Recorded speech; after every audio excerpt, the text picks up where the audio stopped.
नमस्कार दोस्तों, मैं रामू कुमार यादव एजुकेशन क्लासेस रामू में आपका स्वागत करता हूं। दोस्तों, आज मैं फिर एक नए टॉपिक के साथ और बहुत ही महत्वपूर्ण टॉपिक के साथ आप लोगों के सामने आया हूं। ठीक, तो इस वीडियो को अंत तक देखिएगा, लाइक करिएगा, शेयर करिएगा एंड सब्सक्राइब करिएगा।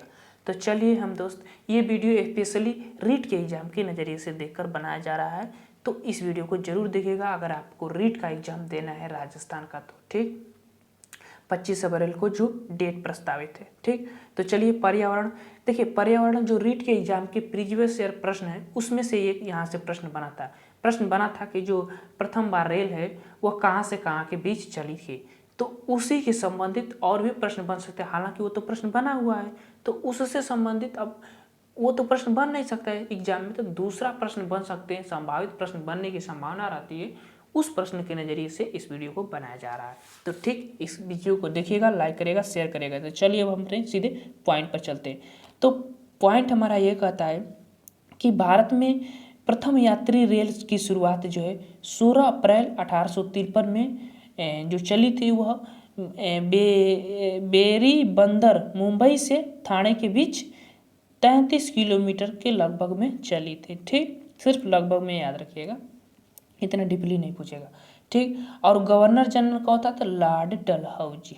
ठीक, अब याद रखिएगा प्रथम रेलगाड़ी 16 अप्रैल 1853 में मुंबई के ठाणे के बीच 33 किलोमीटर लगभग चली थी। गवर्नर जनरल था लॉर्ड डलहौजी। अब जो रेल होती है ना, उनकी पटरियाँ 3 प्रकार से बनाई जाती है, जिससे रेलवे गेज के प्रकार कहा जाता है, गेज कहा जाता है। 3 तरह की बनती है, एक नैरो गेज होता है, एक मीटर गेज, एक ब्रॉड गेज। अब देखिए, नैरो गेज के लिए ये तो दशमलव में मीटर में जाना पड़ता है, दशमलव में। तो ये याद रखिए 6.0.610 मीटर से 7.6 मीटर के आसपास होता है। ठीक, मीटर गेज में मतलब 1 मीटर याद रखिएगा। ब्रांड गेज जो बड़ा होता है, चौड़ी होती है जो पटरियाँ, उसके लिए ब्रांड गेज का प्रयोग किया जाता है और यह होता है 1.67 मीटर होता है। तो ये था रेलवे गेज, जो कि पटरियों के प्रकार होता है, जो बिछाई जाती है पटरियाँ, उनके प्रकार के संबंधित था।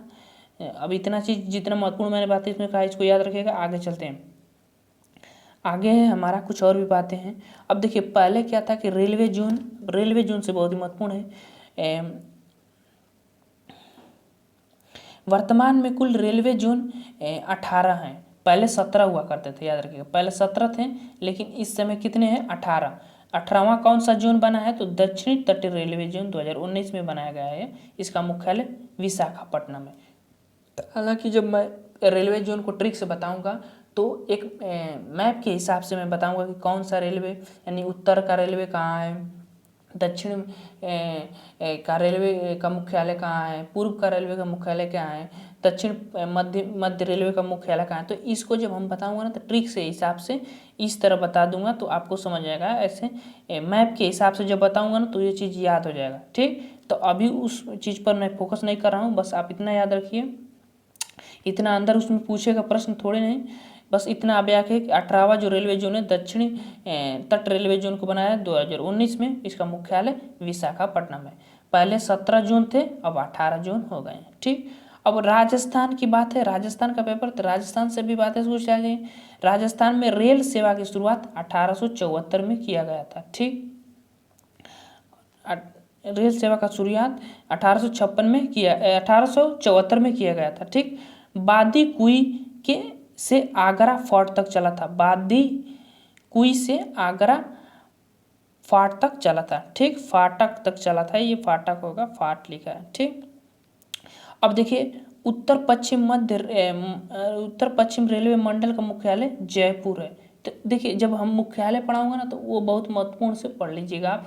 हालांकि अभी इस वीडियो में मैं उस चीज़ को नहीं मेंशन कर रहा हूँ क्योंकि वो बहुत बड़ा टॉपिक है, उसके लिए अलग से एक वीडियो बनाना पड़ता है। ठीक, तो बस इतना था कि उत्तर पश्चिम रेलवे मंडल जो है उसका मुख्यालय कहाँ है? जयपुर है। ठीक, तो उत्तर पश्चिम रेलवे का जो है रेलवे का मुख्यालय जो है वह जयपुर है। जैसे कि देखिए, यहाँ से जब मैं बताऊँगा ना तो ऐसे देखिए, इस क्षेत्र में ये हमारा पश्चिम का क्षेत्र है, और ये हमारा पूर्व का क्षेत्र है, ये दक्षिण है और ये उत्तर है। तो इस क्षेत्र में ये जो क्षेत्र है यहाँ का, तो ये जयपुर मुख्यालय है। उत्तर पश्चिम रेलवे का मुख्यालय कहाँ है? जयपुर। ठीक, तो इस चीज़ को मैं थोड़ा लंबा से मेंशन से बनाऊंगा तो उस चीज़ को समझिएगा। अभी यहाँ पर बस इतना याद रखिएगा, उत्तर पश्चिम रेलवे का मुख्यालय कहाँ है? जयपुर है। ठीक, आगे चलते हैं, आगे चलते हैं और आगे है ये चीज़, ये पूछा जाता है प्रश्न, रीट में बहुत ही महत्वपूर्ण है कि भारत के प्रथम उपग्रह कौन से छोड़े गए थे, यहाँ से भी प्रश्न बने हैं। फिर आगे और हैं ग्रह के बारे में है तो उसको भी समझ लेते हैं। ठीक, चलिए अगला है भारत का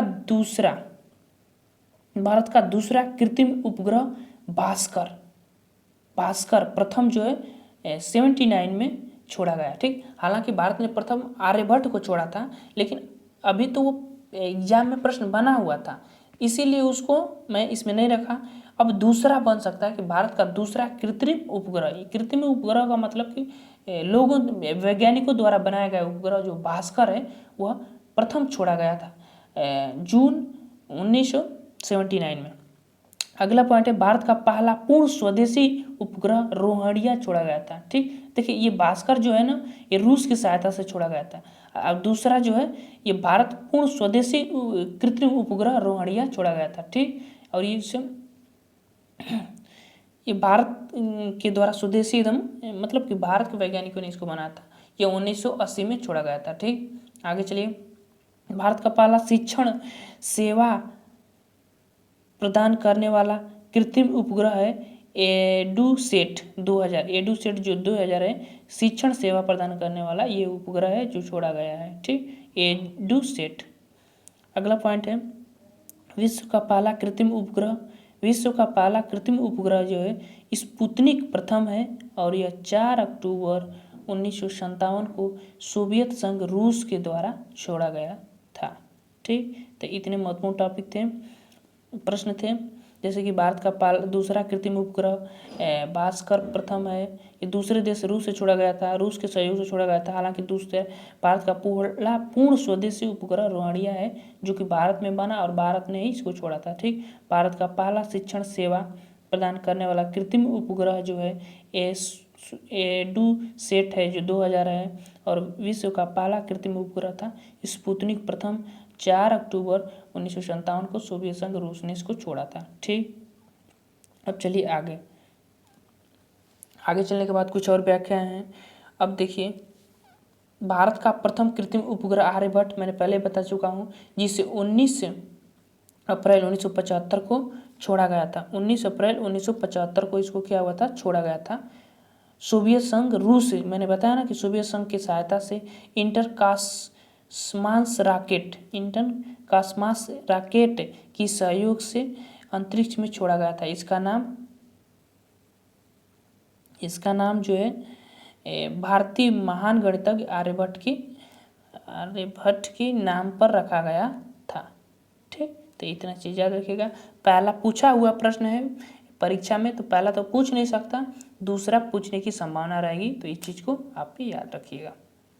दूसरा ये पूछने वाला की संभावना रहेगी, तो इस चीज़ को आप याद रखिएगा। तो दोस्तों ये वीडियो कैसा लगा? अगर वीडियो पसंद आए तो लाइक करें, शेयर करें, सब्सक्राइब करें हमारे चैनल को। Thank you for watching this video.